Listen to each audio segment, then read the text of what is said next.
truck was actually coming from Ring Road. It missed a step. So as it was trying to gather itself, it fell.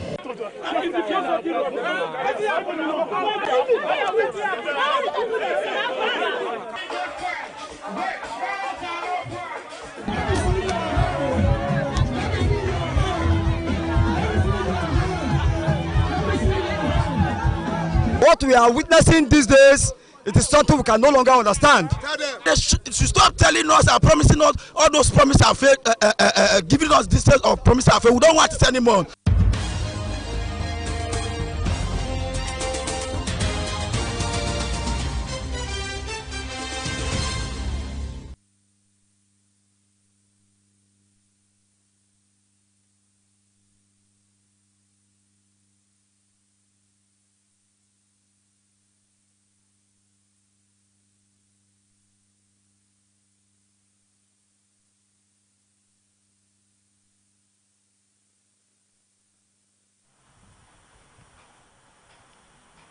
A very pleasant evening to you, and many thanks for joining us on Beetv Major News at 6, reaching you live from Benin City, the Edo State capital. I am Evelyn Zibili.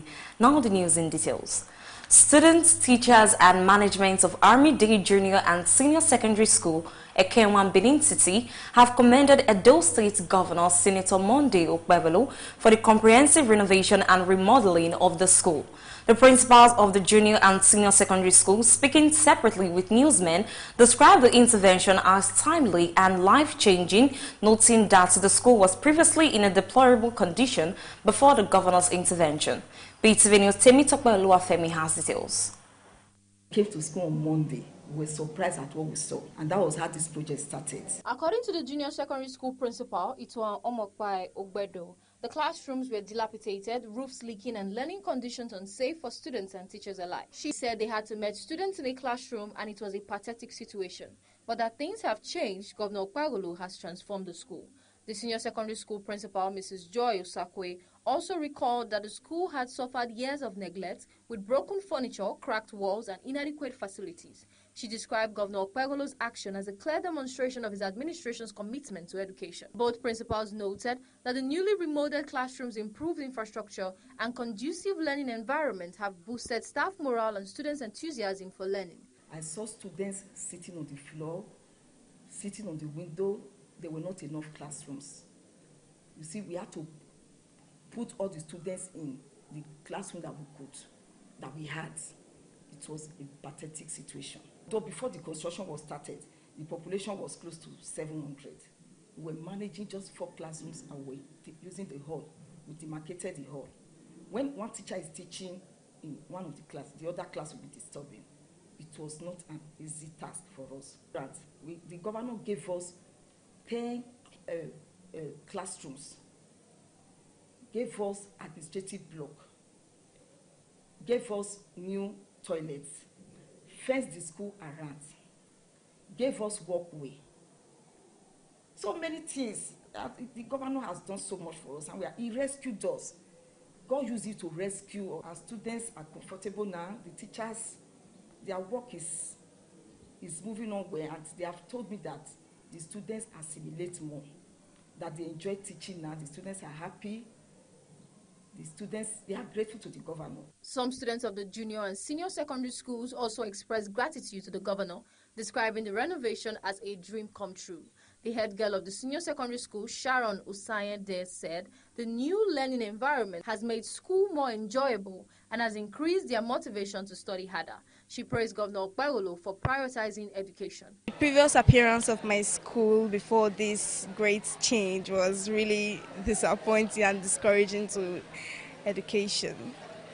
There was less classrooms in the school. The classrooms we had were overpopulated and really inconvenient for learning.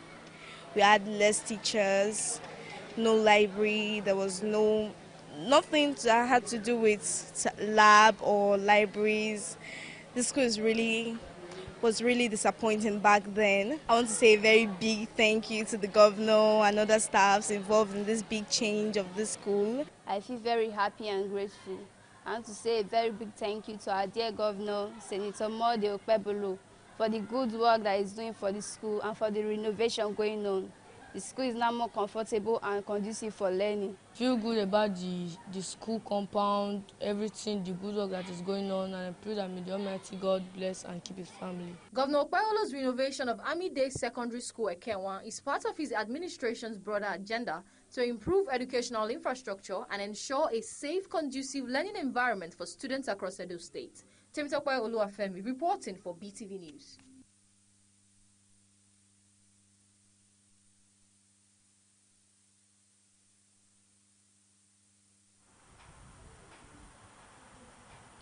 Residents have praised the Edo State government for the newly constructed Gapiona Road in GRA, which they said has eased vehicular movement, but call for drainage and speed breakers to be constructed to guarantee longevity. BTV News' Precious Agbolaho reports that residents are calling government's attention for the restructuring. Gabiona Road in GRA Benin City is wearing a new look following the construction of the road by the acting chairman of Oredo Local Government, Honorable Engineer Gabriel Idoseri. Some sharp owners and motorists who commended the project, saying the improved road has eased motorist movement, noting that the road was once in a very bad state. The road was very bad before, but was this December we have been complaining about the road, so they have promising us. So suddenly this January they went to come and fix the road for us. They did a very great job for us. For this Capiona road, we don't do we thank God for that one. Others who ever spoke called for the construction of drainage along the road, noting that despite the road being fixed, the absence of proper drainage could lead to flooding, which may eventually damage the newly constructed road. They also called for the need for speed brakes to be constructed along the road to control traffic and ensure safety of pedestrians and other road users. We still get problem for this road. They not do gutter, so this road up to now I get problem. May they try, can't do gutter for us. Right before now, as you can see, the road was really terrible. Through the help of the government and the council chairman, they did justice to this road. The government, honestly, Okpebolo is doing well. Even the blind can see. And I know he's not here now to see all what I'm saying. As you can see, the road is very, very, very, very motorable now. But I'm still saying this speed brake should be fixed. However, observation shows that Ruben Hago Street off Gabiona Road is in a deteriorating conditions. Residents who spoke explained that they individually comes out to fill the bad portions of the road due to its poor state, as motorists find it difficult to move along the roads. They are therefore calling on the government to come to their aid by addressing the condition of the road. The condition of the road is very worst. So individuals, we used to come out, bring stone, we pack stone, broken block to level the road. So we are calling on our His Excellency, Akpakomisa. He has been trying. She should help us to still do our own so that we can benefit more in his government.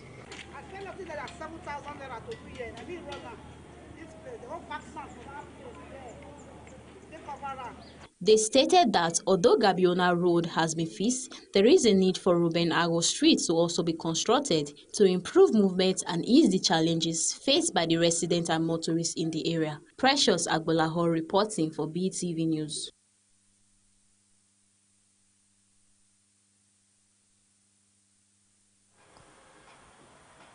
The Edo State government has commenced an intensive dredging of the Boba River as part of efforts to control flooding and improve environmental safety within the area. BTV News' Precious Agbolaho reports that the dredging is also part of the ongoing flyover bridge construction.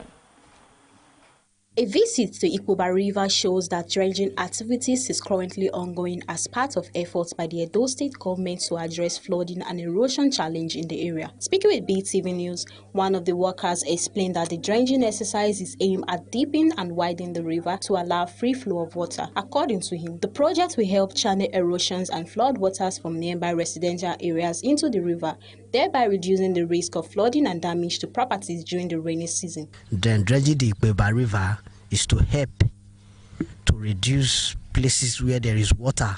That water have taken over some people's house So they are always complaining about it. So that is when the governor approve it so they can dredge the Ikpeba River so it can help the masses. Another worker said that an additional reason for the dredging of Ikpeba River is to make way for the construction of a flyover bridge. They are doing it for draining of the river because they want to do the flyover. The ongoing dredging work at Ikpeba River at Ikpeba Slope is aimed at preventing flooding and soil erosion, which has been a challenge to local residents. Precious Agbolahor reporting for Beetv News.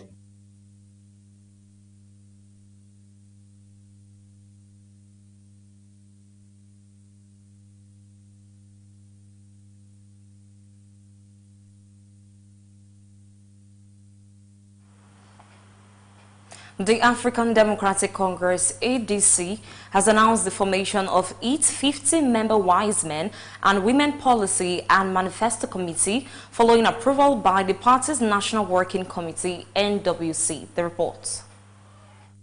The appointment of the 50-member Wise Men and Women was endorsed by ADC National Chairman Senator David Mark, reflecting the party's commitment to developing a credible, people-centered and forward-looking policy framework for national governance. The committee brings together a distinguished group of Nigerians from diverse sectors, including former public office holders, academics, technocrats, policy experts, civil society leaders, and professionals, collectively offering extensive experience in governance, economic management, social development, security, and democratic reform. The committee will be chaired by former Edo State Governor Chief John Odige Oyegu, with Professor Pat Utomi as Deputy Chairman and Salihu Lukman as Secretary. According to the ADC, the committee's mandate is to articulate a clear, coherent, and credible policy direction that reflects Nigerians' aspirations and positions the party as a serious alternative for responsible leadership and national renewal. In a statement signed by the National Publicity Secretary,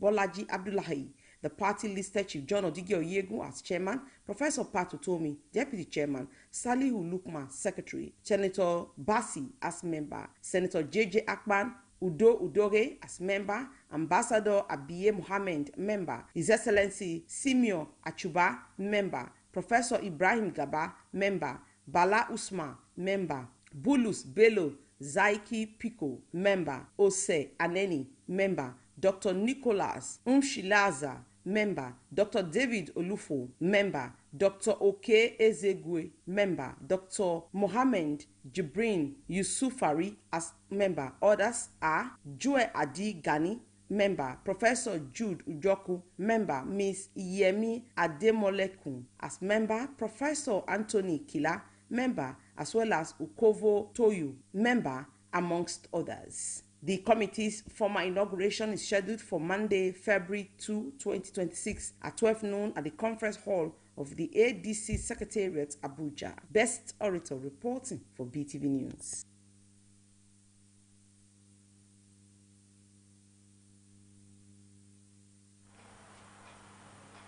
Commercial drivers operating at Central Park in Benin City have expressed anger over declining patronage, blaming the situation on the continued operation of illegal loading points along the inner ring road despite a government restriction. Beetv News Zainab Mohammed reports that the drivers said passengers now prefer to board vehicles along the inner ring road, where some commercial drivers allegedly continue to load unlawfully, undermining the purpose of Central Park and affecting their daily earnings. We don't pay anything. We don't have any volume. We don't have any opportunity to make any step. So nobody will go meet for government. Say we are not working here and we are not paying anything to the government. So we just stand there, we fold our hand. Nobody to call.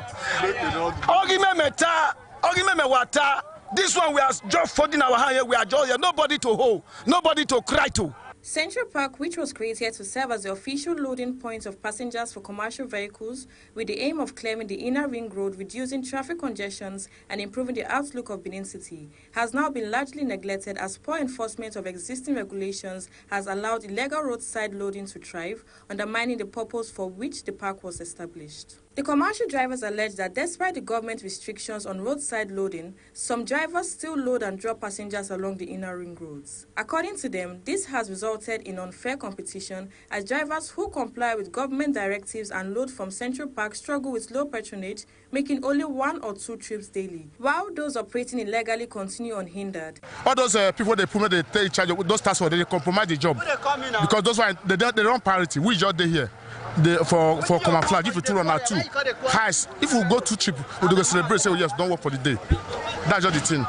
See, we don't call here now around 7 o'clock, so they call here maybe let's say 3 o'clock in the morning before they go load.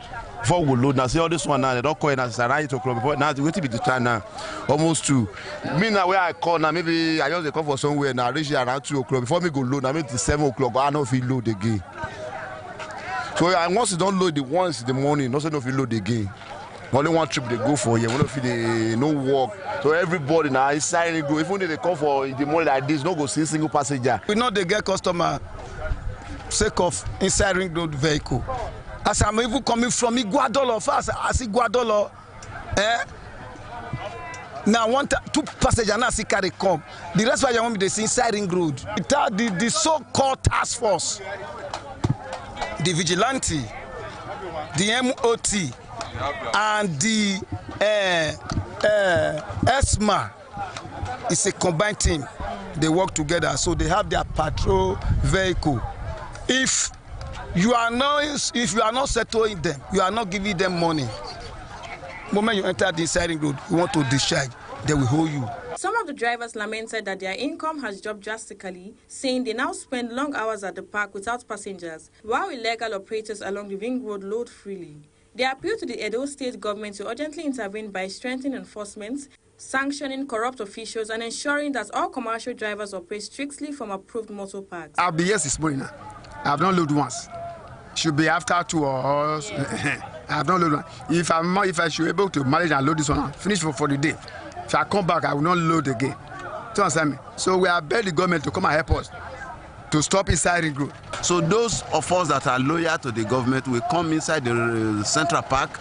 We just be looking at the passengers. So if government can come back again like before, control the ring road, all assets to come down to the Central Park that it was known for, to be a good thing. And if you can see now, this is the entrance of the ring road. No vehicle is coming in. It wasn't like that before. So we want the government to look at that issue so that the ring road will wear his normal coat of the pride of Edo, Benin City. That ring road is the pride of Edo, so that when visitors are coming in, the place will be cleaned up and neat, not fighting drivers, passengers, and those agboro there. They should remove them and bring them to Central Park, then they will be controlled by the government. The aggrieved drivers warn that unless the situation is addressed, Central Park may continue to lose relevance, defeating the government's efforts to regulate transportation and traffic flow in Benin City. They called for transparency, fairness, and strict compliance with existing transport regulations to restore confidence and patronage at the park. Zainab Mohammed reporting for BTV News.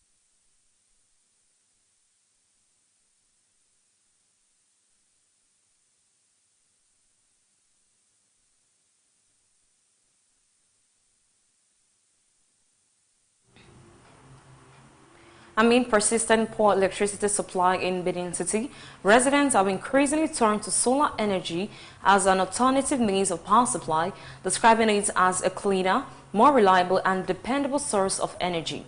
BTV News' Temitope Luafemi reports that residents are encouraging other residents to transition to solar as it is more reliable. The report. Solar energy, which is radiant energy derived from the sun and can be converted into electricity or used for heating, is gradually becoming the preferred option for many households. A close observation by BTV News reveals a growing shift towards solar power across various parts of the city. Residents who have been able to afford solar installations are embracing the transition, while those who cannot currently afford it are encouraging others who have the financial capacity to make the switch. Speaking, some residents describe solar energy as more reliable than conventional electricity supply. They lamented that for several months, their areas have experienced total blackouts, yet they continue to receive and pay electricity bills. According to them, solar energy offers peace of mind, as once the system is installed, there are no recurring electricity bills only comfort and uninterrupted power supply. One resident noted that although he could not afford solar at the moment, he strongly advises those who can to invest in it. My sister, the truth of the matter is anybody that have money, even my advice to the nation Nigeria is NEPA is not responsible to their duty. And it is better for us to go to solar because we don't see NEPA. Like in my place, for more than a month you will not see NEPA and you are still paying. For what? You pay for what you did not use. That is the problem. My advice today is if they can improve on it, because I cannot be spending my money on fuel and I'm still spending my money on the BDC. I can't spend my money on there. They stated that solar energy is gradually taking over, adding that the Benin City Electricity Distribution Company BEDC is losing customers due to what they described as unreliable power supply. They expressed dissatisfaction with the inconsistency of the electricity distribution and urged BEDC to improve its services and restore public confidence. Another resident described solar energy as the best available option, outlining several advantages. He noted that solar is a renewable source of energy, durable, cost-effective in the long run, and far more reliable when compared to BEDC electricity supply. Solar is best all the time. The advantages are numerous. Number one, solar helps the ecosystem because it is ecosystem friendly. You know, it's a way of harnessing our natural sunlight to produce electricity. So then it helps to balance the ecosystem. Then two, it helps to save costs. Once you have it, you don't need to pay NEPA bill. Three, it is consistent. It is consistent, it is predictable, unlike the normal NEPA light. So apart from solar, I will always encourage green energy. So that is what the world is transitioning to. While I also like to advise the BEDC for them to do better. The NEPA is no longer reliable. So it's already taking charge. Solar is already taking charge. I think NEPA, they are losing customers for now, as far as I know. As the power supply challenges persist, the increasing adoption of solar energy highlights a growing demand for sustainable and dependable energy solutions in Benin City, while also placing pressure on electricity distribution companies to improve service delivery. Temitope Oluwafemi reporting for Beetv.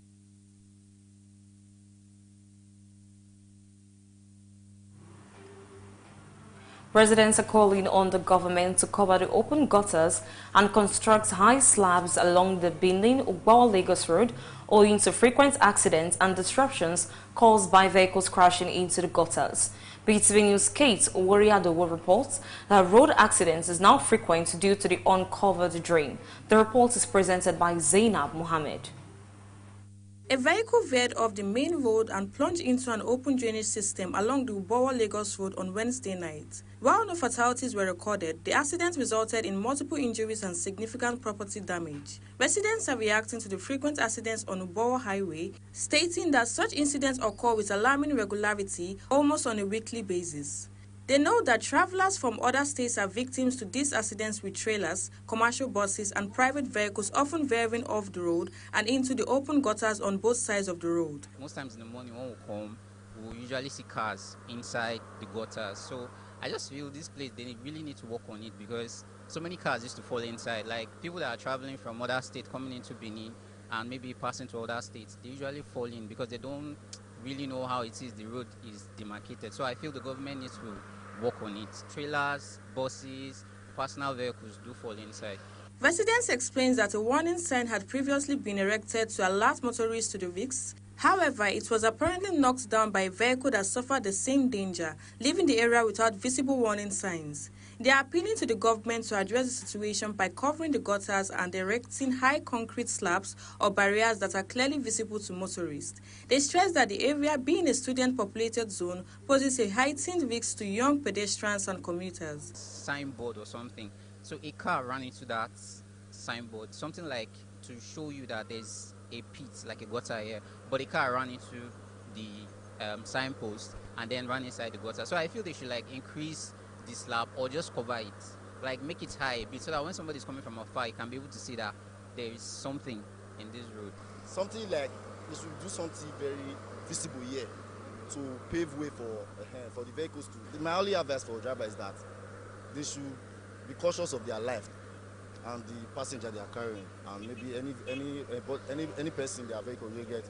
Because sometimes when you are going out, it might not be too okay to go out.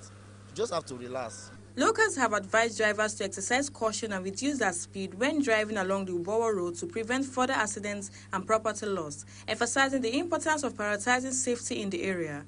Zainab Mohammed reporting for BTV News.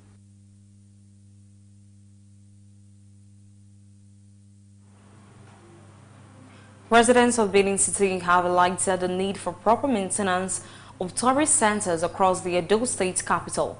They said the neglect of historical and cultural sites undermine the rich heritage Benin is known for. BTV News' Favor Kolawole reports that respondents are calling for the rehabilitate and maintenance of the centers, noting that proper preservation will boost tourism activities and serve as a source of revenue for the state. The report.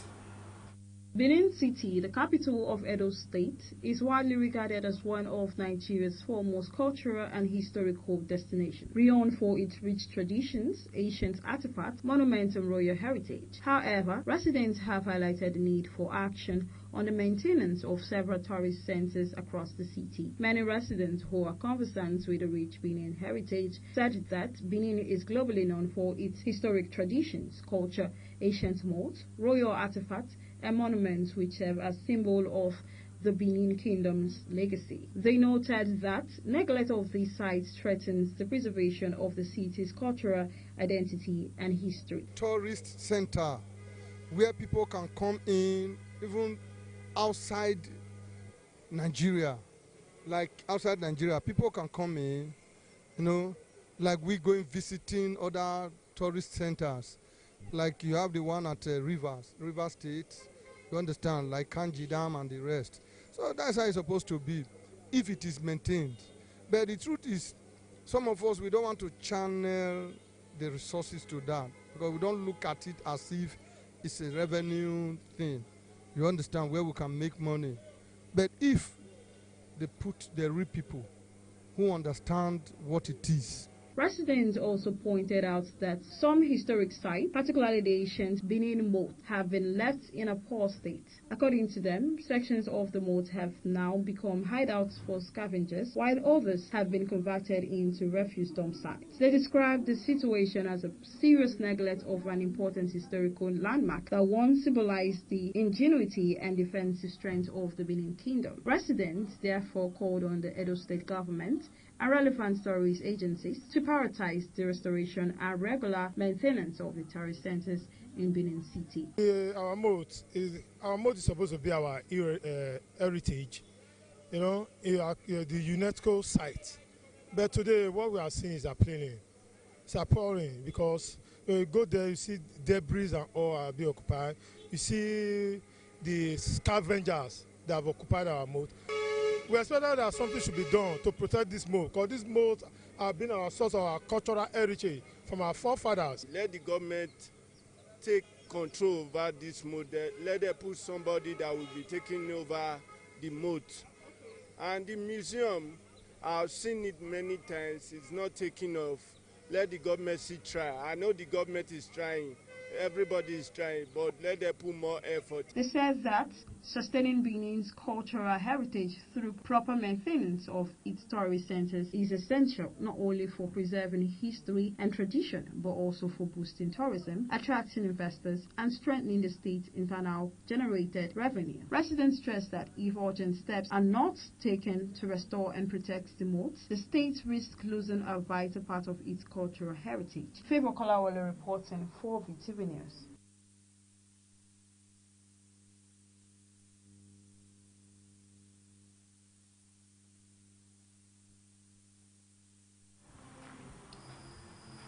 Lawmakers in the Senate have deferred consideration of the report on the Electoral Act 2022 Repeal and Enactment Bill 2026. The decision was taken during plenary following deliberation on the report of the Senate Committee on Electoral Matters. The debate on the report was stepped down to allow senators time to study the proposed legislation in detail. Consideration of the bill is now expected to resume on Thursday. The Senate also resolved to convene in an executive session to scrutinize sensitive aspects of the proposed electoral reforms before taking a final decision. But it's important that distinguished colleagues are allowed to go home with copies, and that we also have a brief closed-door session before we resume plenary to consider this. I rise to second this very important motion moved by the Senate leader, considering the nature of the matter in question and the volume of the material to be discussed. I second the motion as simply moved by Senate leader. I so second. If we get it right, then all Nigerians will smile. We have free and fair elections. We take our time, and then we make sure we do the needful, and we ensure that justice is done to all and sundry, and the bill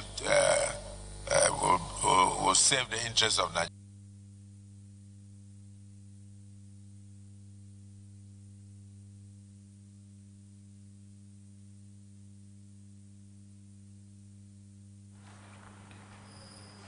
The Lagos Chamber of Commerce and Industry, LCCI, has projected a 7% growth in Nigeria's economy in 2026, driven by macroeconomic stabilization and ongoing government reforms. The projection was announced at the Chamber's annual Economic Outlook Forum held in Lagos State. Speaking at the event, the president of the LCCI described the 2026 outlook as optimistic, citing improvements in key economic indicators. These include greener foreign exchange stability and rising external reserves, which is said have provided a stronger foundation for economic growth. The chamber identified as a stabilizing naira and a foreign reserves target of $51 billion as positive signals for investor confidence. However, it stressed that economic performance should not be measured by reserve levels alone, but also by improvements in income levels, equitable distribution of wealth, and poverty reduction. As trade, fragmentation, weaker global demand, and subdued investment continue to weigh in our economic activities. Global inflation is projected to continue in a downward trajectory, driven by softer demand conditions, easing supply-side pressure, and lower energy prices. For Nigeria, the global environment presents both risk and strategic opportunities. Effectively leveraging this opportunity will require deliberate, coordinated policy action, strengthening institutions, robust private sector-led growth strategy to improve competitiveness, boost investment, and foster inclusiveness and sustainable economic growth.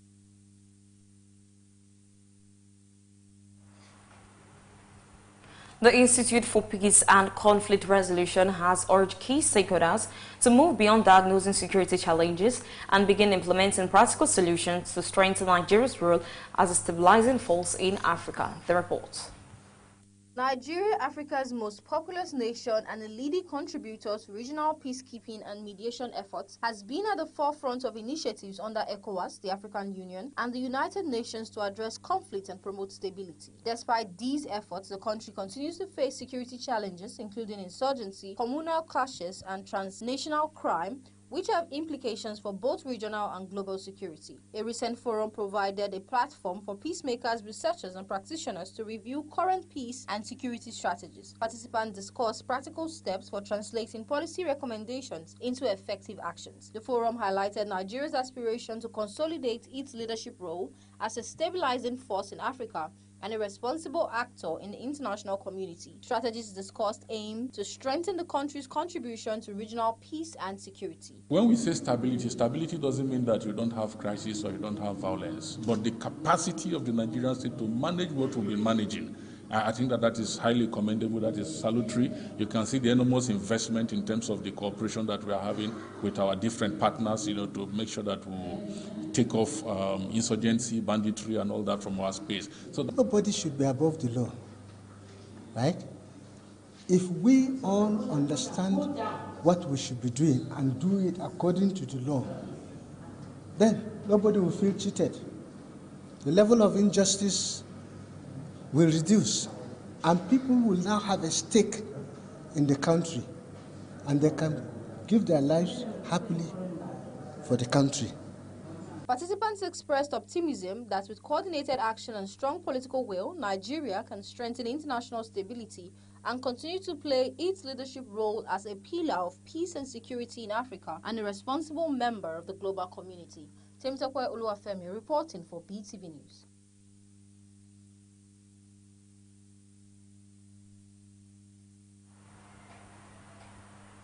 Governors elected on the platform of the All Progressive Congress (APC) have held a closed-door meeting with members of the party's National Working Committee (NWC) at the Imo State Governors Lodge.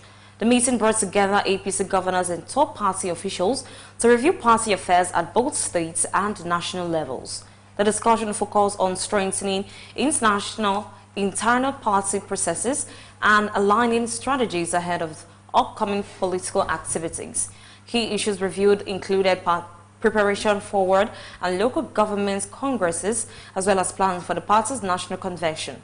Speaking to journalists after the meeting, the chairman of the Progressive Governors Forum said the governors received updates on the party's ongoing e-registration exercise and other organizational activities aimed at improving coordination within the APC.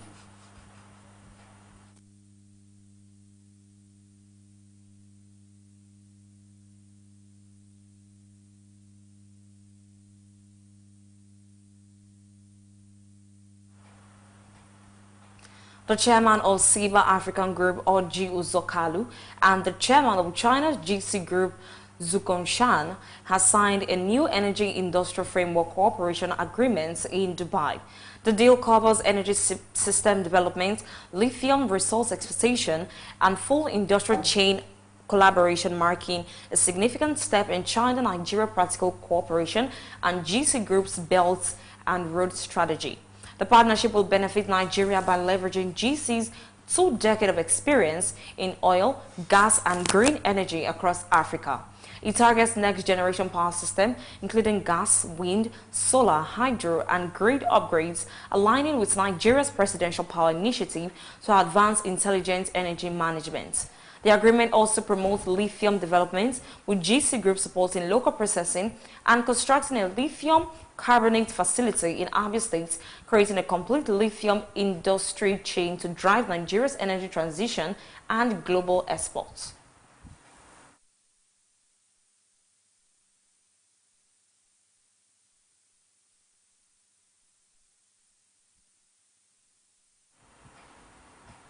And now to the business segment. Nigeria earned an estimated 55.5 trillion naira from crude oil sales in 2025, according to an analysis of production data from the Nigerian Upstream Petroleum Regulatory Commission and crude price figures from the Central Bank of Nigeria. The revenue represents an increase from the 50.88 trillion naira recorded in 2024, supported largely by relatively strong oil prices during the year. The reports. Data from the NUPRC show that Nigeria produced 530.41 million barrels of crude oil between January and December 2025. Output fluctuated throughout the year due to operational disruptions and outages, despite gradual recovery in some producing fields. Monthly production peaked at 47.70 million barrels in January and fell to a low of 41.69 million barrels in September, before rebounding slightly in the final quarter. The revenue estimate was derived using an average crude oil price of $72.8 per barrel and an exchange rate of 1,450 naira to the dollar. Although Nigeria's output remained low, its OPEC quota for most of the year, higher crude prices, particularly for Bonny-like early months, helped sustain earnings. Multitrex gets NGX nod to increase public shareholding. Multitrex Integrated Foods PLC has received approval from the Nigerian Exchange to take steps to increase its public shareholding after a recapitalization reduced its free float below main board requirements. The approval was granted by NGX Regulation Company, according to a statement issued by the firm's company secretary, Songule Adekunle. The NGX granted Multitrex a 24-month moratorium ending 14th January 2025 2028 to restore its free float to at least 20% of issued share capital or a market capitalization of 20 billion naira, whichever is lower. The extension allows the company additional time to comply with listing rules while pursuing strategies to broaden shareholder participation. The recapitalization followed a 7-year suspension of operations and involved capital injection by N Foods Universal Concept Limited to settle obligations owed to the Asset Management Corporation of Nigeria. As a result, N Foods now holds 70% of the company's shares, leaving the public free float at 7.23% valued at 117.46 million naira, based on the 2024 audited accounts. NUPRC opens 50 oil blocks for bidding. The Nigerian Upstream Petroleum Regulatory Commission has opened 50 oil and gas blocks across 5 sedimentary basins for bidding in the 2025 licensing round, stating that only technically competent and financially capable firms will qualify. The Commission said the exercise aims to curb speculative participation and strengthen transparency in Nigeria's upstream sector. The chief executive of the NUPRC disclosed this during the pre-bid webinar for the licensing round, where Foreign Affairs Samuel Okezeto Mblaka announced that approval has been granted for the issuance of the passports, describing the influencer as a positive ambassador for Ghana and Africa.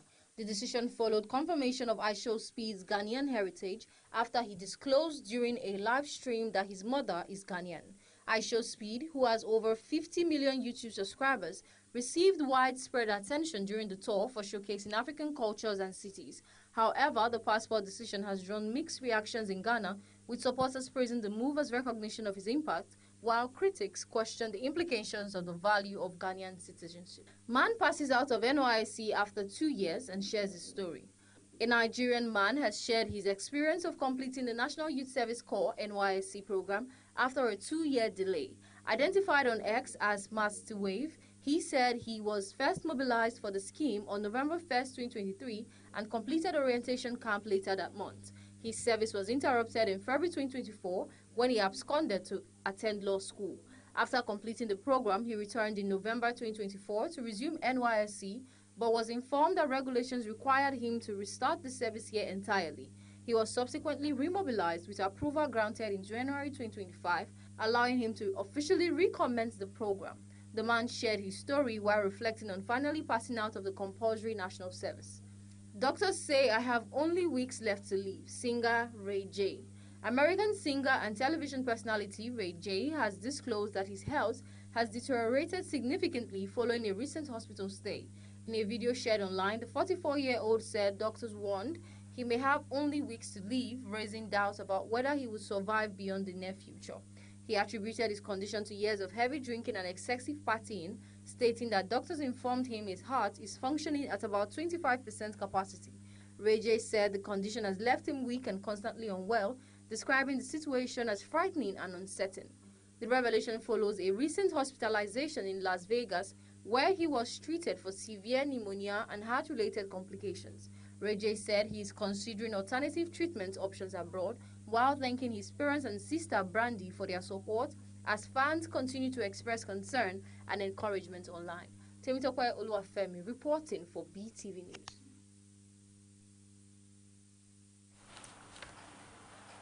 And lastly, on today's blessing, Crystal Palace have agreed a deal in principle worth around 50 million euros to sign Wolves striker Jørgen Strand Larsen. A formal bid is expected to be submitted shortly. The 25-year-old Norway international potential arrival would surpass Palace club record 35 million euro signing of Wales striker Brennan Johnson earlier this month. Wales are reportedly willing to sell Strand Larsen this month if they receive a fee close to the 55 million euros previously rejected from Newcastle. Leeds United had a 40 million euros offer for the striker rejected and are reportedly unwilling to increase their bid. Palace pursuits of Strand Larsen also cast doubts over the future of Jean-Philippe Mateta. The France international has informed Palace of his desire to leave the club, with Juventus, AC Milan and Nottingham Forest among those interested. Forest recently submitted an offer of approximately 35 million euros.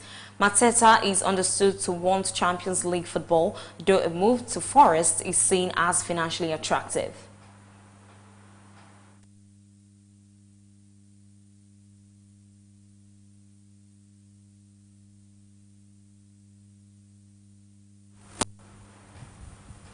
And that is the size of our news package for tonight. Many thanks for joining us on Beetv Major News at 6. I remain Evelyn Zibili. Thank you and have a good night.